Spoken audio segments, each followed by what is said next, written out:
Mr. Bernstein, after some 30 years since Trouble in Tahiti, what impelled you to return to the same theme and some of the same characters for the new work? Well, I never stopped being impelled. A couple of years after writing Trouble in Tahiti, I thought, I wonder what's happening to those people. They had become very living characters in my life, and they were haunting me.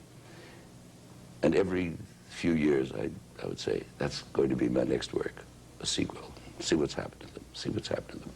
3 decades have passed, in which I've done all kinds of other things. And it took, I wrote that myself, words and music, but I couldn't seem to come to write the sequel myself. And it was the appearance of this Stephen Wadsworth, who's a friend of my daughter, Jamie, who happened to be at the house one day. We were talking about Trouble in Tahiti, and it turned out he loved it and he understood it and he had ideas. I told him I wanted to write a sequel. This is 30 years later. And it was at that point that it became a negotiable item, yes, or a viable, I'm trying to use Houstonian, Washingtonian terminology, a viable item.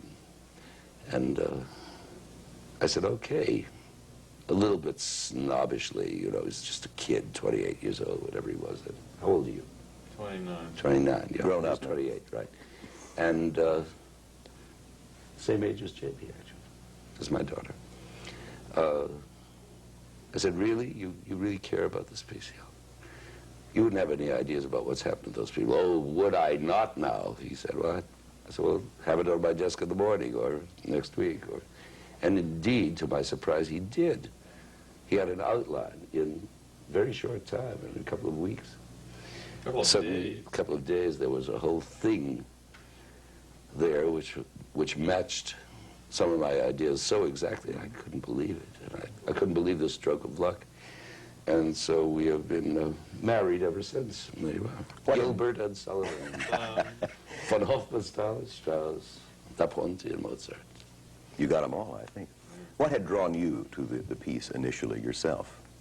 Well, I think pretty much the fact that I recognized in it the background that I came from. Not to say that my parents were as unhappy as the parents of Junior in the original Trouble in Tahiti, but this was certainly a milieu that I was born into, suburbia and the 50s.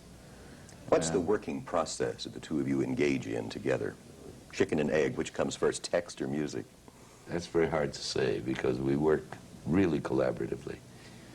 What happened first was that we talked for many, many weeks in many different places about what has happened to these people. And in the process of talking about what's happened to these people of Trouble in Tahiti, that is this couple and their child, their children, their children's friends, lovers, husbands, wives, cousins, sisters, aunts, whatever. We also talked about our own lives, the lives of everybody we knew, especially our families and those closest to us, as they related to the people in Trouble in Tahiti, to the American dream, to the little white house in the suburbs, and so on. And before a note was written, or a line was written for that matter, weeks of this kind of talk had gone by. Then there came a point at which I had to go off and conduct. And again, to my amazement, in Munich or somewhere, I received a packet containing scene 1 and an outline of the whole thing, of the rest of it. And it was wonderful. I just went through the roof with excitement. And I've been excited ever since. The only thing that is unexciting or depressing is that since March 1st, I've had to become a conductor again. You do that from time to time? Well, I didn't do it last year. As a result of which I have to cram into 7 months this year a lot of canceled stuff and missed things. Things that I really owed people and organizations and causes and I can't tell you what. And contracts and recording companies and television organizations and whatever. So that for 7 months I have to leave this corpse bleeding and only a quarter finished. Is it difficult to go back to after so much time? No. It won't be, because as I keep saying, the initial thrust was so strong.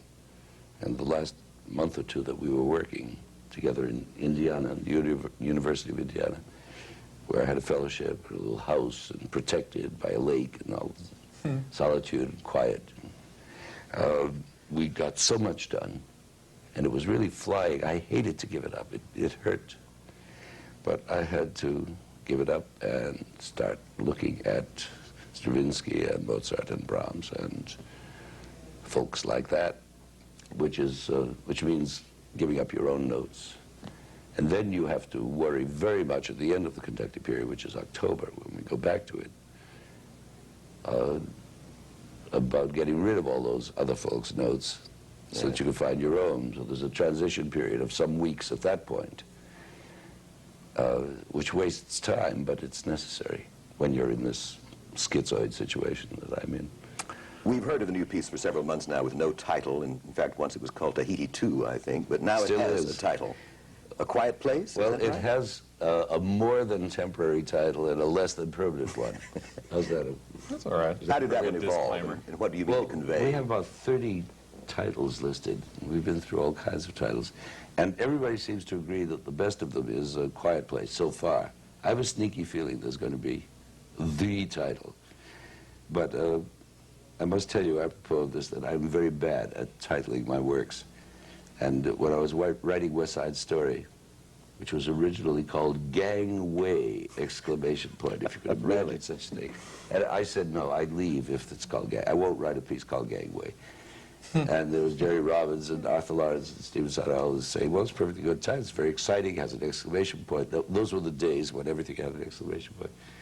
I said, no, I won't do it. So they finally came up with a title called West Side Story. And I said, no way. What a boring series of words. West Side Story. I mean, really. It's much more than a story, and West Side is not universal. And I fought against it till the last minute. Well, now you see, I was wrong. It seems to have endured. How did the commission by So three... don't ask me. I leave it to you. Tell Anything you want to say about the title? We did want to have a title that was drawn textually from the first opera, and a title that reflected the real basis of the piece, which is a quiet, in the middle of this new opera, there is a quiet place. But we shall see if that title sticks with it through the first How do you performance. like it? I like it. Yes? We like that. I like it. I wanted to ask you how the You commission don't seem by... excited by it, though. Well, West Side Called Story Gang sounds just Way. like that. Sort of like West Side Story. How did a commission with 3 major opera houses in the world take place? That's rather unusual to have 3 commissions for one work. It is. I don't know. You have to consult my manager about that. But I think that it's very enterprising of the Houston Opera. And David Kolke to have come in first on that one, because he was competing with a lot of others. And all kinds of opera houses around the world have been saying, why don't you write us an opera? And there was never the time or the opportunity or the right moment. But the right moment occurred because he persisted, and he persisted in such a way that he happened to time it right. And by that I mean at a moment when I had despaired of Broadway. Why have you despaired of Broadway? Because it's greedy and money-oriented and commercial, and you can't really make a reach anymore.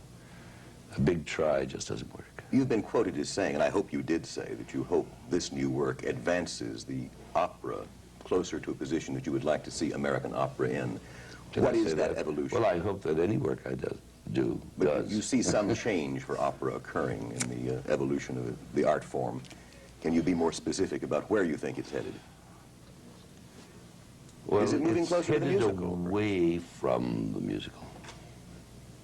It has its roots in the musical because the American musical vernacular and the American verbal vernacular has reached its highest points in the American musical, which is the big know-how of American composers and lyricists. But since it became difficult to make any artistic advances, in the Broadway context. Because of the commercial situation. Because of that dreadful money-oriented syndrome. I have found that the Opera House is much more wide open, and especially opera houses like Houston and cities like Houston, which are kind of wide open and ready for anything. I like that. More than the Met in New York, I would say, which has also been asking for a long time for a commission. And certainly more than European opera houses, because this is so American vernacular. I think that it's probably untranslatable. You mentioned vernacular. Is that true of both the text and the music of the new piece? Will they be accessible to the ordinary American I sure hope so. public? But I don't think it has much to do with what you associate with the Broadway musical. I was just telling another group of reporters that I don't think that there's a strophe or a couplet or a stanza or anything you could call a number, or even part of a number. How about a rhyme Hardly or any two? rhymes. Little rhyme There's a here. rhyme or two, but it's not schematic.